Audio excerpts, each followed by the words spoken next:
రైతు వ్యతిరేక వ్యవసాయ విద్యుత్ సవరణ బిల్లులు ఇవి మొత్తం కూడా దేశంలో ఉన్నటువంటి ప్రజానికానికి నష్టం చేకూర్చేవి. కేవలం వీళ్ళు పంటలు పండించే రైతులకే కాదు, ఈరోజు వ్యవసాయం మీద ఆధారపడి కూలి పని చేస్తున్న హమాలి పని చేస్తున్నటువంటి కార్మికుల మీద కూడా ఈ ప్రభావం చూస్తుంది. కార్పొరేట్ సంస్థలు పని లేకుండా చేయడం కోసం, యంత్రాలతో పని చేసుకోవడం కోసం చేస్తున్నటువంటి కుట్ర.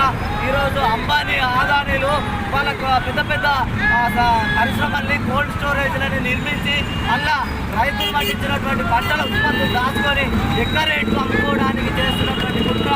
దీనికి ప్రజలు ఎంత కొనుగోలు శక్తిని పెంచకుండా ఈ విధంగా చేయడం చాలా దుర్మార్గమైనది. వీటిని వెంటనే విరమించుకోవాలని చెప్పేసి దేశవ్యాప్తంగా ప్రజలు, రైతాంగం అందరూ కూడా స్వచ్ఛందంగా భారత్ బంద్ను విజయవంతం చేసిరు.